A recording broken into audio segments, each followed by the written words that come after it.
That's quite a rare thing still. Although in Germany people are very much vocal about, gender equality and yada yada yada, but it's it's just on the paper,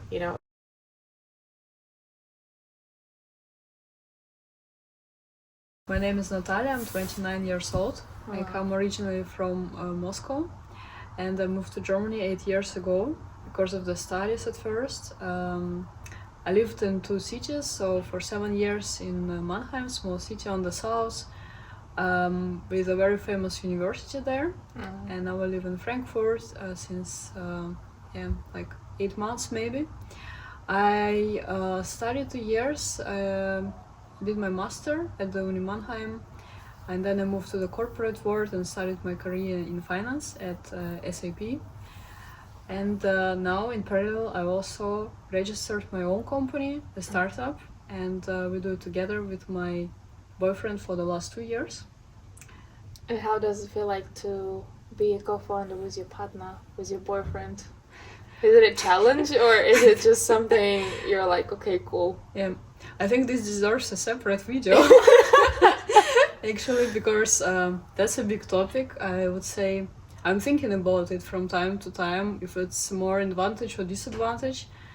I think it just, if you do it, it needs some time to become an advantage, because you need to learn a lot. Like, you, first of all, of course, you have more time together to talk about business. Maybe you also understand each other much better, otherwise you wouldn't be together in a relationship in the end. So you certainly look in the same direction, and you have time to discuss all these little details and stuff like that. But on the other side, I think it's becomes a disadvantage because you become very direct to each other. When you talk about, maybe you have some arguments about business, you have different views, and then you are very direct, and then you know that you can say some things to a person, and you know some weaknesses maybe about the person, and you start to use it, to win this argument maybe. And this is where you really have to take care and kind of separate your private life and your business life. And when you do your business with your partner, then you also need to always keep in mind it's your business partner, and you have to have a certain kind of level of respect to this partner, and you always kind of have to put another pair of shoes when you do so it's business. like also this personal borders, right, that you have to kind of set up very strict. So exactly. So I think like this is something which you learn with time, and with time you also understand like all the strengths and weaknesses of your partner, and he also knows about yourself more. So you really start to make a synergy together.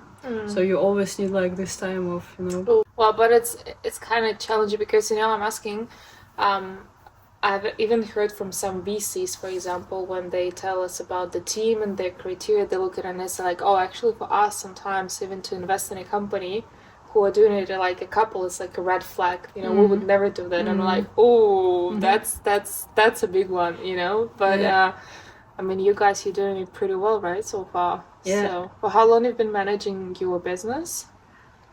From the idea, it's been almost 3 years. Wow, that's a lot. That's a lot of time. And in parallel, you've been always like a full-time, right? Exactly. So since day one, when you moved to Germany, you've been always working. And okay.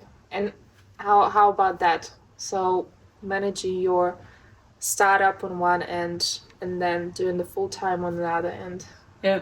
How does that feel? It's not easy.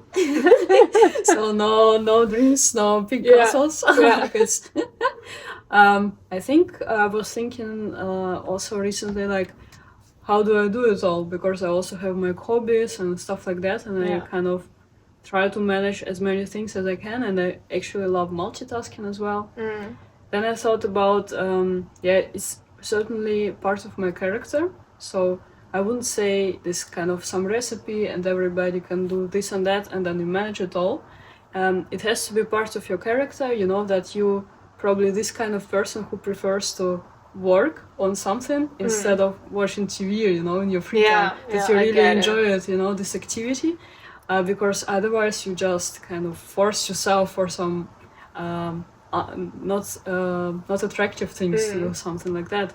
But I'm really somebody who can, if I have some aim, if for example we programmed our MVP first in the first year and there should be a lot of customized code behind it, and we used Wix platform for that, but still programmed a lot in JavaScript, and that was me who did it. I had to kind of find my old knowledge from business informatics courses. So now you're like a full stack on top of everything. Almost. Back then, like 2 years ago, I felt like that. Crazy. But now it's not my best activity. It's not what I like, but still. And I just, you go into this process and you have your aim and you have like a sport interest. You want to make it. Like, it doesn't matter what, you want to achieve it. Otherwise, you prove it to yourself or something like that. Sounds a little bit stupid, but that's how I function actually. Yeah. And probably this helps me, to combine things, because I am very stubborn in things, and Hustler. Real hustler. I'm like a hustler, even though I don't share this concept, to be honest, at all. Because that's also quite a big thing in Germany, I'd say. Like, people here, they just wake up, they go to job, then they do some side work to make some extra money. They do like the mini job or whatever, right? And it feels like you just wake up and then you touch your bed and then you're done. Like, you are doing nothing but work. At least that's how I feel in Germany, all the time. And you're like, okay, so what's next? Another studies, another job application, like doing your own company, whatever. So yeah, maybe your thoughts on that. Yeah, I can feel it. I understand what you're talking about. That's like these career competitions, a lot of pressure, social pressure as well, in terms of career, mostly. But to be honest, I don't really share these concepts. Like, especially recently, I started to think more about that, like what is important for me in my life. So for sure, it sounds completely nonsense like what I told before, but it's like I tell the truth. For sure, not the career is my goal. Like, I have the sport interest to do things, but I also know my values in my life. Right. Yeah.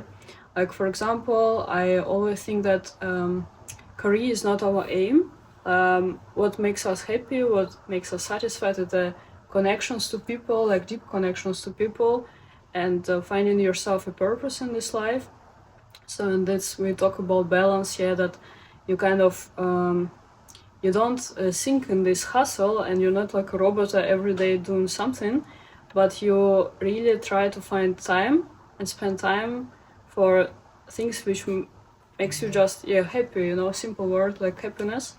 It's more important. Like, I don't share these ideas, to build a career in your investment banking, for example, and just work in Frankfurt. And just work 24/7.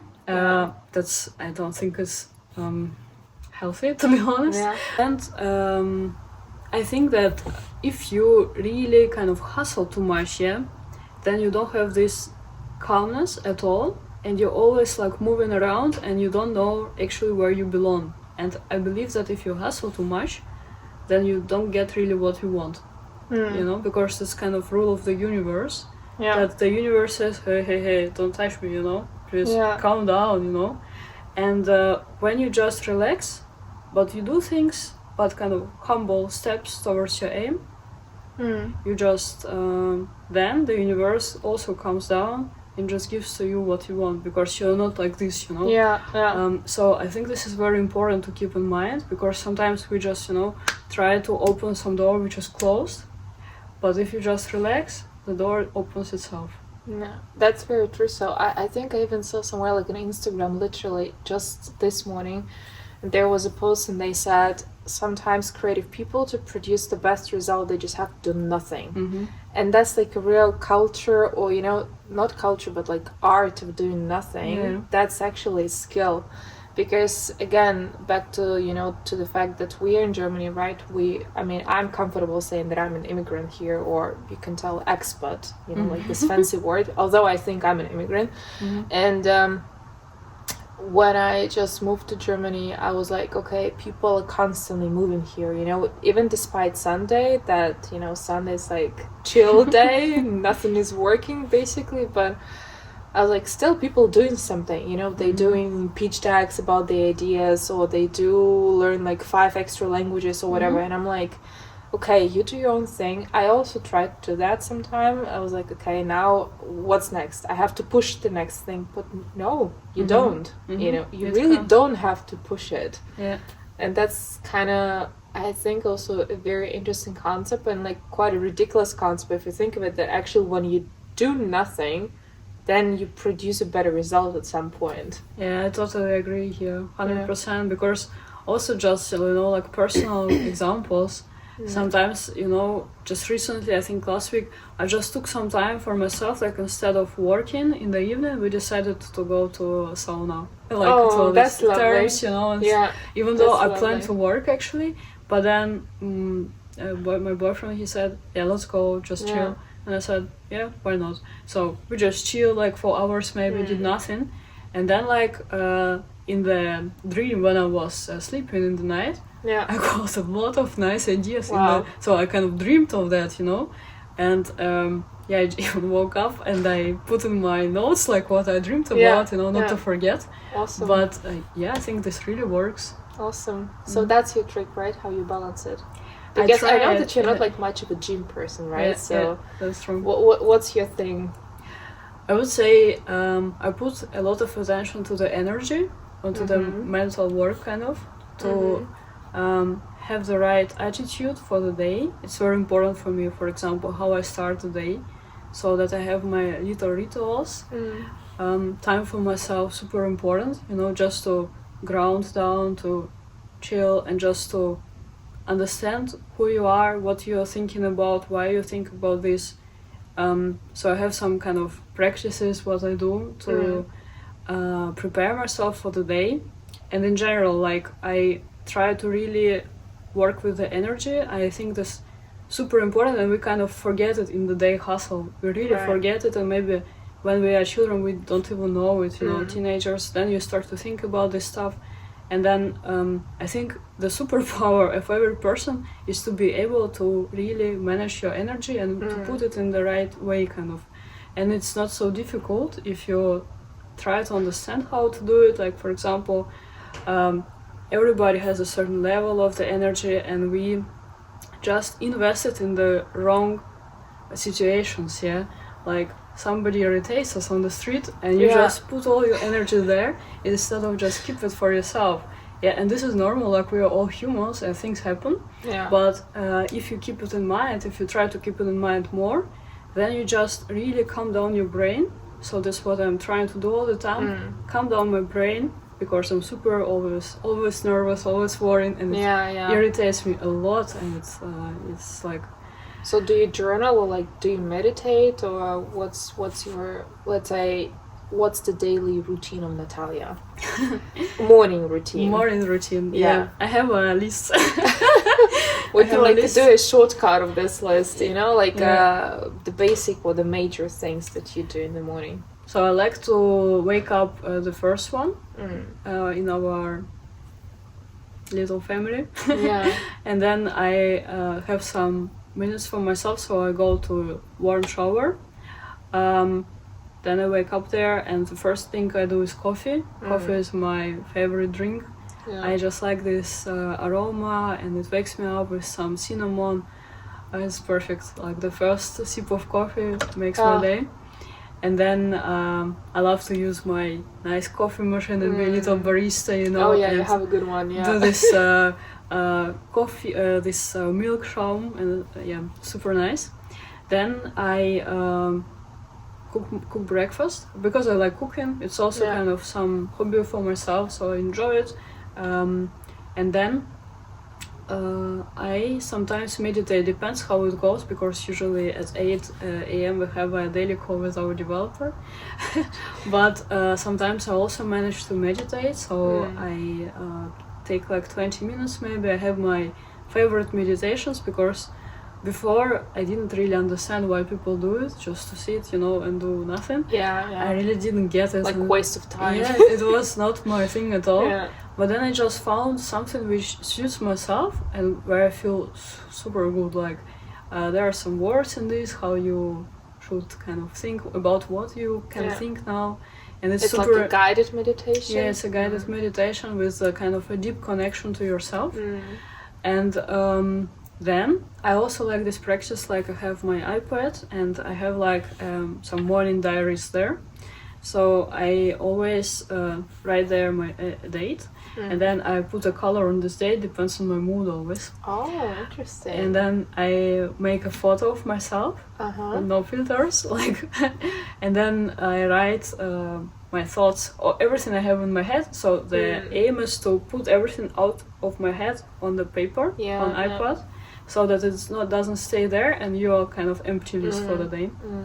And then yes, I write like maybe 3 pages or something like that. I have some aim, like how much should I write, because if you don't set this limit, then you probably just write 5 sentences, you know, it's not enough.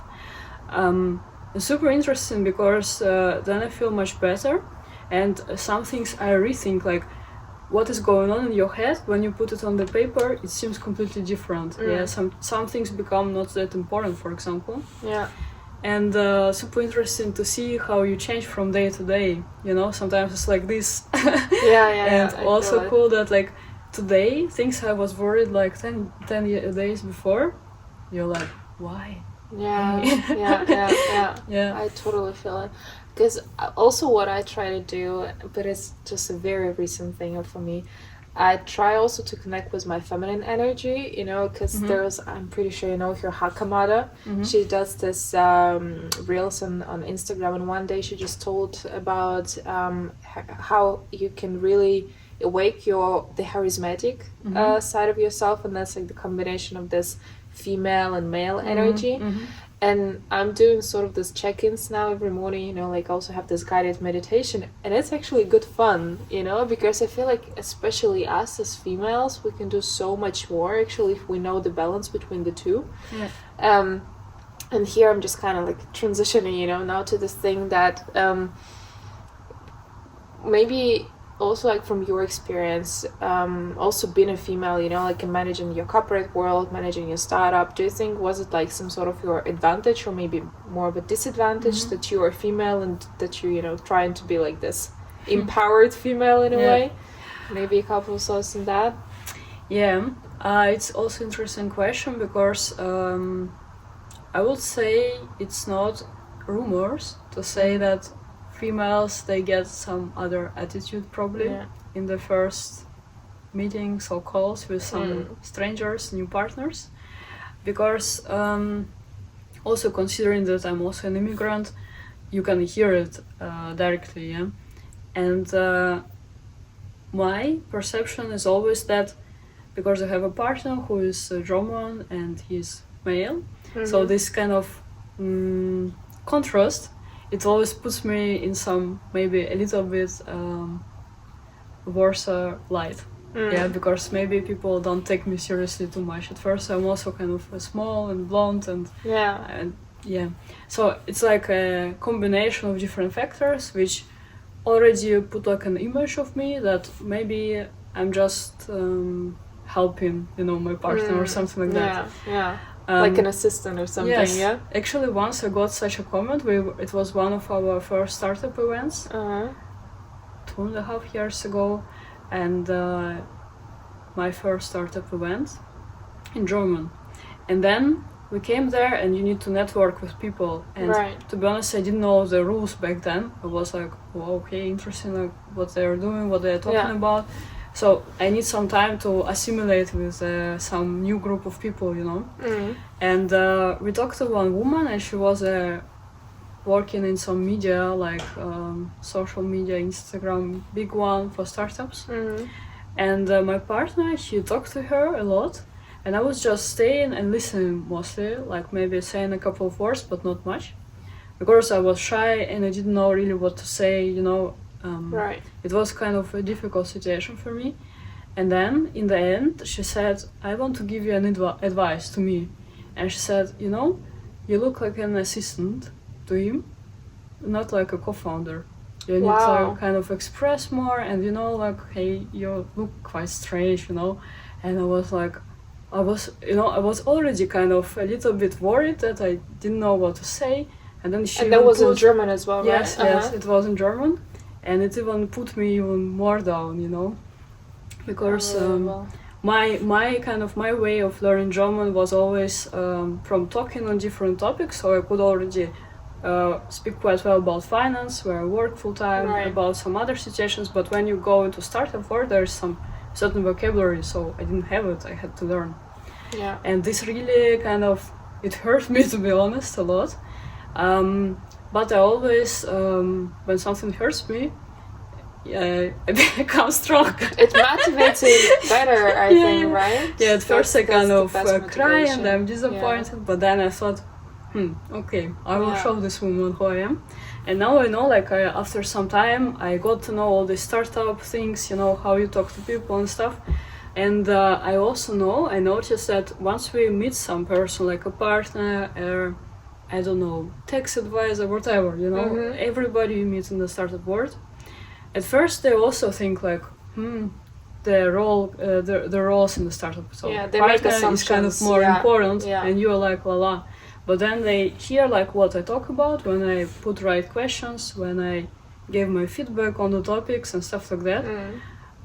Yeah, I feel the change a lot. Yeah, so everybody then understand. Okay, this is not who is the boss assistant. here. Yes.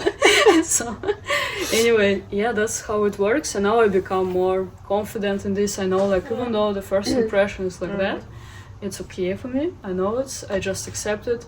But then when I start to talk, it becomes all in the right places. Oh my god, I feel you so well. I mean, of course you are way more longer time and more time in a corporate world, right, like than I am, but I even noticed that, especially recently, when, let's say, we have these team meetings like with investors, with VCs, I kind of catch this side of them, like they probably think that I'm, you know, a secretary and here like an assistant. But then actually when we develop the conversation, when the talk flows, and then you start speaking and you're like, hey guys, you know, this is not right or whatever. But it really takes like some bold energy, you know, to really like speak up, and especially in such a male dominated world, a startup scene, because also to have like a female founders, I'd say that's quite a rare thing still. Although in Germany people are very much vocal about, you know, gender equality and yada yada yada, but it's such, I mean, it's just on the paper, you know, but like in reality, I feel like there's so much work to do in that sense. And it doesn't matter either corporate world, either like a startup world. I mean, of course, it's not like Russia, right? So our homeland, because in Russia probably you belong to the kitchen, that's kind of setting. If you just kind of sum up your experience as a female, so it's more like an advantage or is it a disadvantage for you? Yeah, I have to think. Yeah, to be honest, let's say it like that. I'm not feeling too much discriminated or whatever. Yeah, so I don't have these struggles, and I don't have to fight for my rights or whatever. I had some funny situations like that, you know, also at work sometimes, some maybe sayings, but then I always believe that it doesn't say it about the whole culture, but more about culture of certain people, you know. There are some people who are intelligent enough and they put themselves on the level up, like for example today my colleague, a manager, I was super impressed, like we had some work call on another topic and first thing he said, like he said something about Russia in the call before, which I didn't even really follow, like I didn't even was offended or whatever. I knew he said something, but I forgot it directly. And the first thing he said, I want to apologize myself, I said some bullshit, you know. And this shows me always the level of a person, and the same is about the female stuff, you know. Some people, they just raise up like this and they think they might allow themselves to say certain things. Right.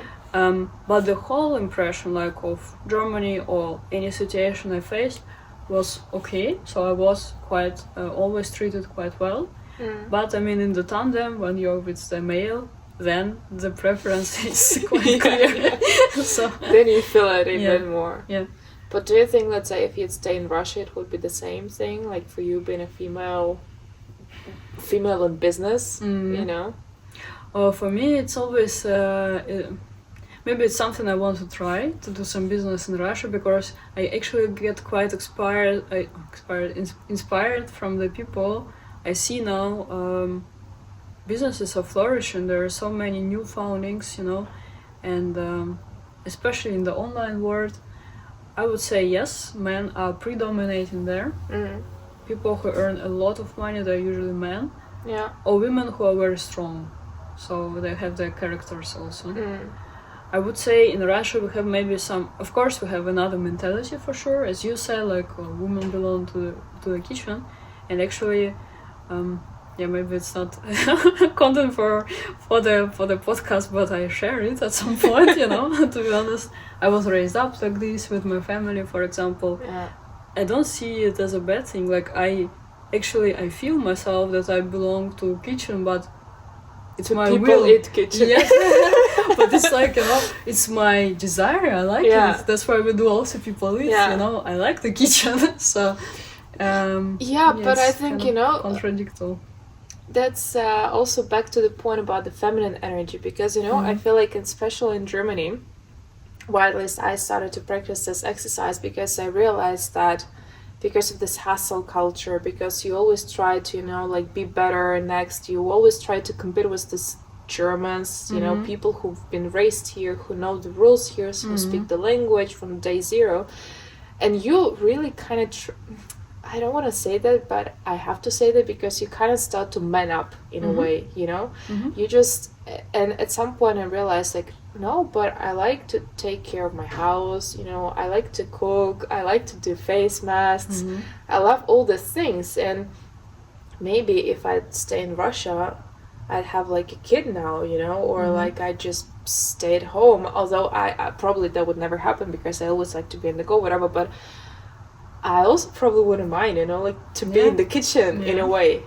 I think that the balance is answer for many things. Like you have to keep balance everywhere. The same for the energies which you have. It's an interesting point, to combine the men and the women energy in yourself, for sure. And I also noticed, like, if you talk about relationship or whatever, is that in a relationship you have to play your role, which belongs to you. You know, you have to 100%. Be the female. In the business, okay, maybe you have to take out your man a little bit, you know, from yourself and show it to the world, but just have this right point in time to switch it. When you switch your area of your life, you switch your role. You have to kind of play it. But that's another skill to learn, you know, and that definitely takes time, I feel like. But speaking about time, so it's been 8 years in Germany for you, right? So when you look back, can you say that you're proud of what you've achieved so far? Oh, that's my favorite question. To be honest, yes, a lot. I also recently, I don't know, this summer 2023 was a summer of reflection for myself. I really liked it. The whole summer I spent mostly on the balcony, thinking a lot about myself. Maybe I haven't done so much before. And I also quite often thought about this girl, 21 years old girl, who came to Germany with one luggage, and she didn't know anything about the country. I have never been here before. Language, also nothing. I just came. Yeah. Here we go. And then I really proud how, even though, you know, I'm an introvert and I'm pessimist and I have so many troubles in myself and demons and stuff, but still I decided this, so I already respect myself for that. And then I just thought about all the things I have done here, and then I realized, wow, cool, because I completed my master in 2 years. German guys, they took like 5 semesters, 6 semesters, chilled. I was like 2 years I do it. Then I met a lot of friends during the student life. I enjoyed it so much. We traveled all around Europe, had our time. And then I started in the corporate and I built up my career there, the reputation, like colleagues really respect me and I appreciate it a lot. And I learned a lot of there, and I also learned language there. So German I learned at work just from practicing with people.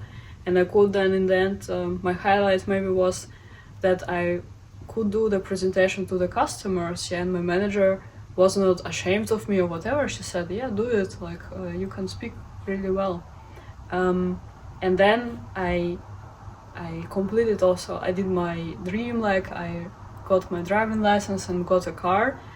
Like I didn't even dream of this car. I was maybe humble, and I didn't think I can have such a car.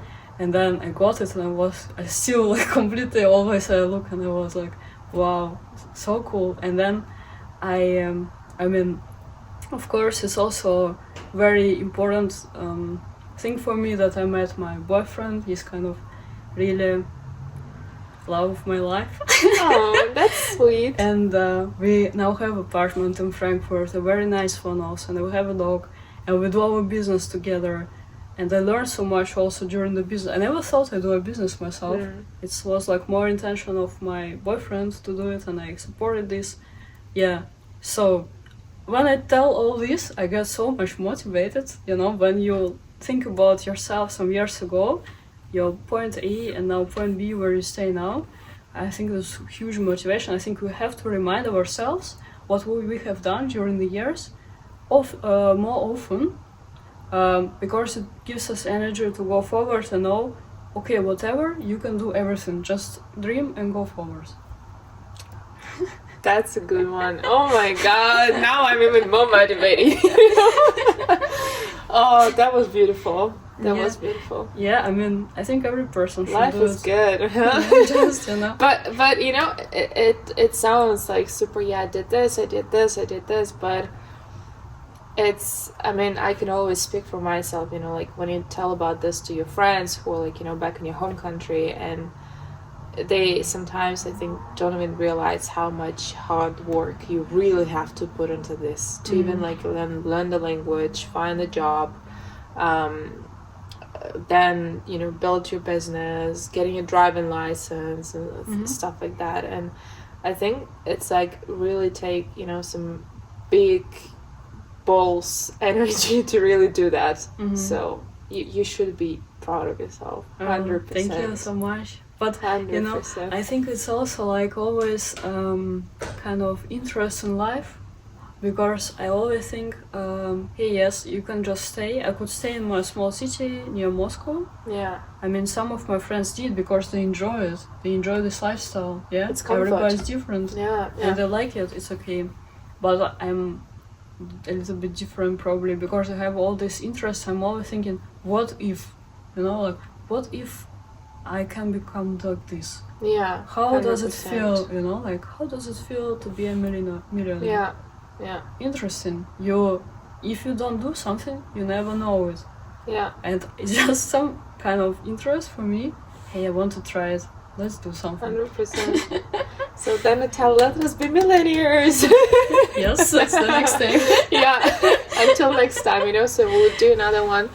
Let's say in 2 years from now, and then we'll check. Okay, yeah, who's 2 the years millionaire? is so sporty. Okay, time.